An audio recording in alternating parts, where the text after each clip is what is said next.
گھر پہ آ رہے ہیں اور میں گھر سے جا رہا ہوں۔ افسانہ نیستی کا میں تم کو سنا رہا ہوں۔ سب گھر پہ آ رہے ہیں اور میں گھر سے جا رہا ہوں۔ اے ہمراہان میت آؤ پیچھے پیچھے، اے ہمراہان میت آؤ پیچھے پیچھے، مر کر تجھے نشان منزل بتا رہا ہوں۔ محترم سامعین و مکرم حاضرین،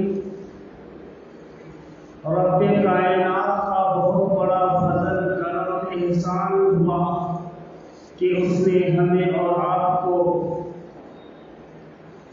نماز کے لیے، عبادت کے لیے اپنے گھر پر بلایا۔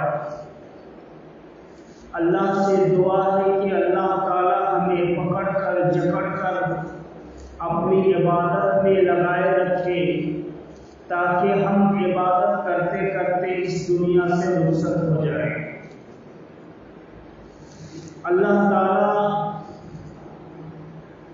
کے رموز اور اللہ تعالی کی راز اور اللہ تعالی کے اسرار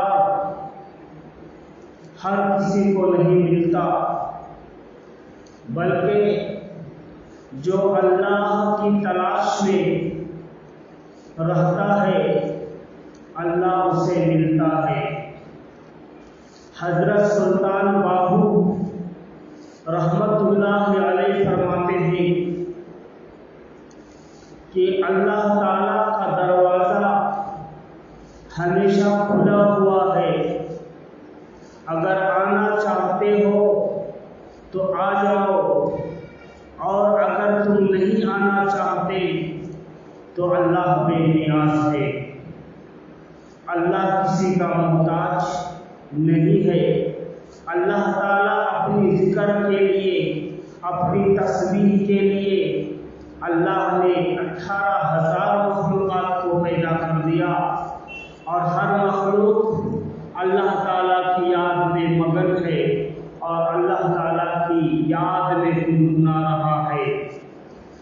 آپ صبح صبح چڑیوں کی جو آواز سنتے ہیں، ہمیں اور آپ کو یہ سنائی دیتا ہے، ہم اور آپ کہتے ہیں کہ یہ چڑیا چہچہا رہی ہے، لیکن محترم دوستو، وہ چڑیا چہچہاتی نہیں ہے، بلکہ صبح ہونے سے پہلے وہ تمام کے تمام چڑیے اور چڑی جتنے بھی پرندے ہیں سب ایک جگہ پر جمع ہو کر کے اللہ کی تسبیح بیان کرتے ہیں۔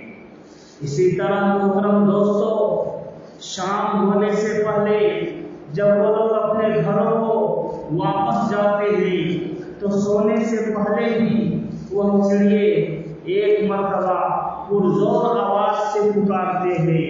ہم اور آپ کہتے ہیں کہ چڑیا چہچہا رہی ہے، نہیں محترم دوستو، بلکہ وہ تمام پرندے ایک جگہ جمع ہو کر کے اللہ کی تسبیح بیان کرتی ہے۔ تو اللہ تعالیٰ ہمیں اور آپ کو اس کی ذکر کرنے کی توفیق نصیب فرمائے، کیونکہ وہی دل زندہ ہوتا ہے جس دل سے اللہ کی صدا آتی ہے۔ اسی لیے فرمایا کہ سلطان باہو رحمت اللہ علیہ فرماتے ہیں، اے کلمہ پڑھنے والوں، اے اللہ کا نام لینے والوں، اپنے دل کو بھوت سے وابستہ کر لو۔ باہو اس کا نام اس لیے رکھا گیا سلطان باہو رحمت اللہ علیہ کہ وہ ہمیشہ بھوت کے ساتھ منسلک رہا کرتے تھے۔ بھوت کے مطلب اللہ ہو، اللہ ہو، اللہ ہو۔ تو فرمایا اگر تم اپنے دل کو زندہ کرنا چاہتے ہو تو اللہ ہو کا ذکر کر لو، اور اپنی زندگی کا حصہ بنا لو اللہ کے ذکر کا۔ اللہ تبارک و تعالیٰ کا یہ نام ایسا اسم اعظم ہے اور ایسا عظیم نام ہے کہ فرمایا جو اس کا ایک مرتبہ عادی بن جائے گا، فرمایا جس کام کے لیے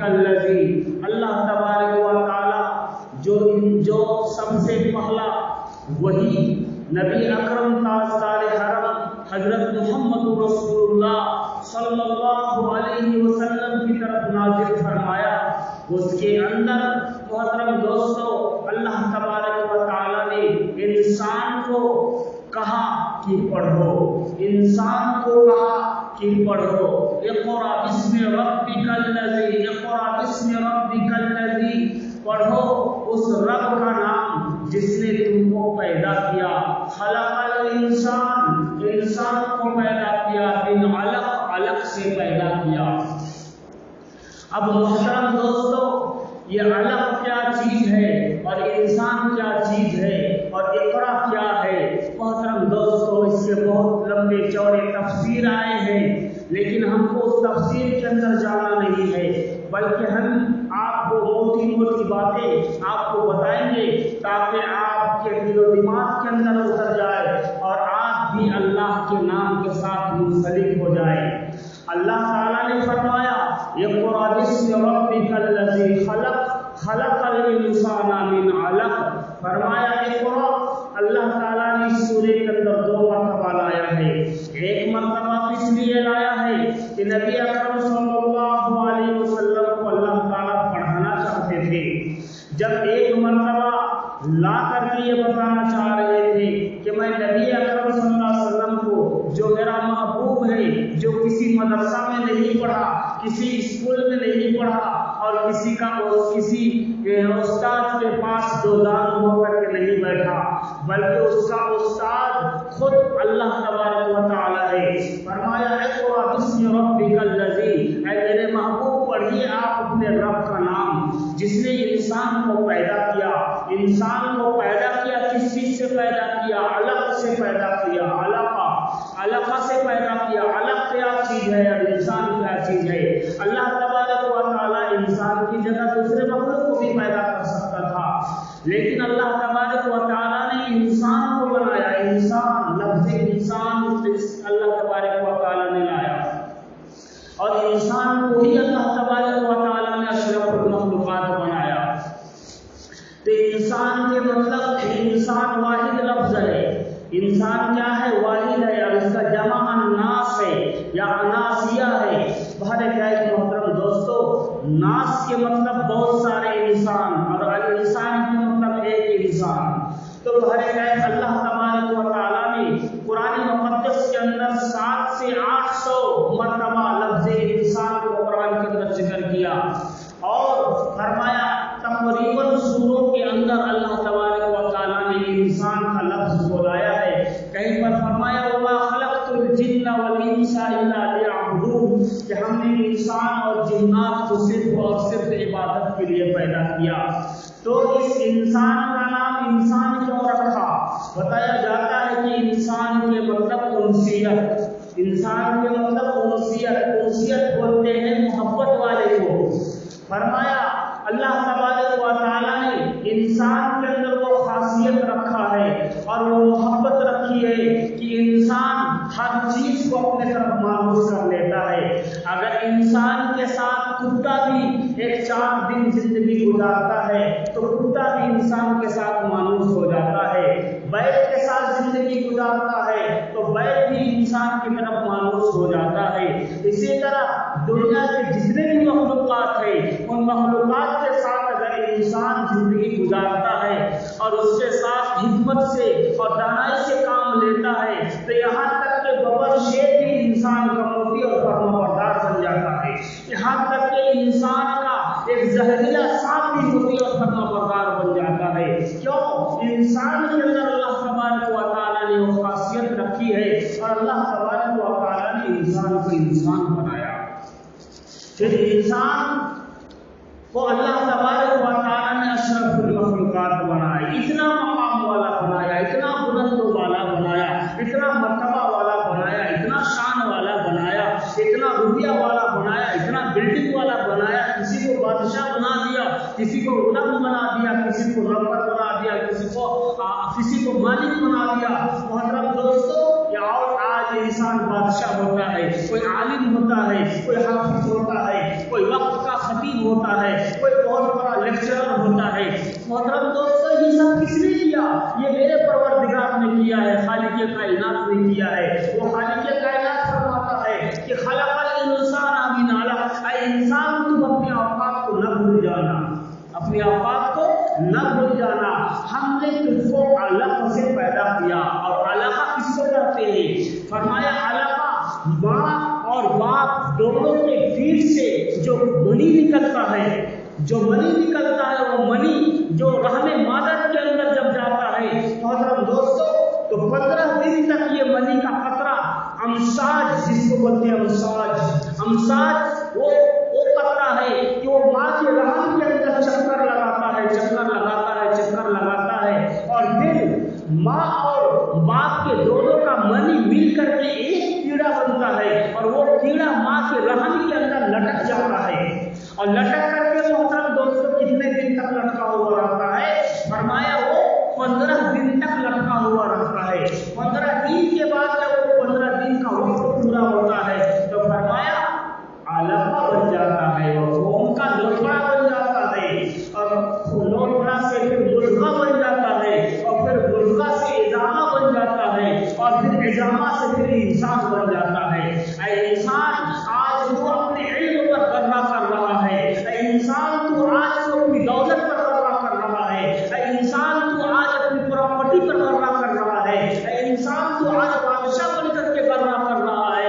جانتے ہو تمہاری حقیقت کیا ہے؟ تمہاری حقیقت علقہ ہے، تمہاری حقیقت ملغہ ہے، تمہاری حقیقت امساج ہے، تمہاری حقیقت کیا ہے؟ محترم دوستو، تو ایک ناپاک قطرے تھے، فرمایا یخرج من بین الصلب والترائب، اللہ تبارک و تعالی ماں اور باپ کے دونوں کے منی سے تم کو پیدا کیا ہے، اور وہ منی کا قطرہ جب کسی کپڑا میں گر جاتا تھا، خود تمہارے ماں باپ کے کپڑوں میں گر جاتا تھا، تو ماں باپ تمہارے نفرت کرتے تھے اس پانی کے قطرے سے، اس منی کے قطرے سے، اس پانی سے اللہ تبارک و تعالی نے ایسا پانی گری دیا اور ایسا خود تیار کیا کہ آج خود انسان، جب انسان پیدا ہوتا ہے، بچہ پیدا ہوتا ہے، تو محترم دوستو پورا کنبہ نہیں، پورا محلہ نہیں، پورے گاؤں کے لوگ خوشیاں مناتے ہیں کہ اللہ تبارک و تعالی نے خوبصورت بچہ یا بچی عطا فرما دیا۔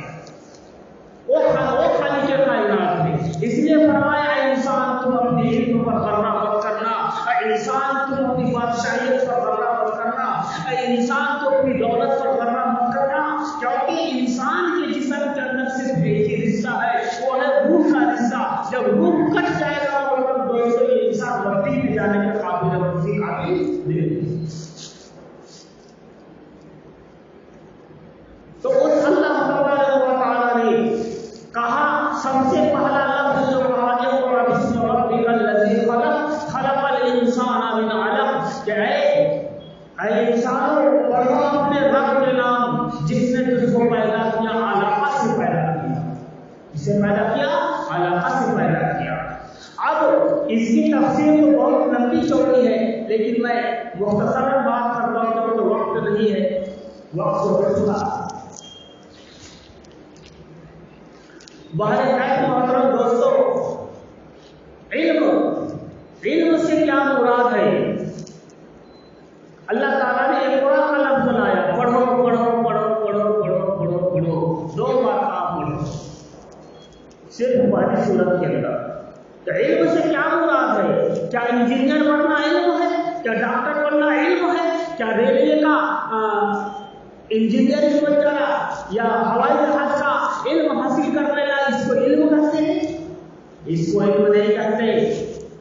ہوا کے بارے میں معلومات ہو جاتی ہے علم ہے، پانی کے بارے میں معلومات ہو جاتی ہے علم ہے، کوئلہ کے بارے میں معلومات ہو جاتی ہے علم ہے، زمین کی اندرونی چیزوں کے اندر اگر معلومات حاصل کر لیا تو علم کا یہ علم نہیں ہے۔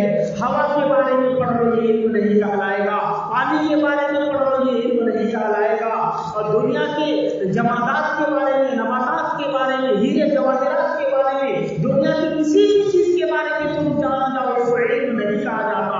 علم کس کو کہا جاتا ہے؟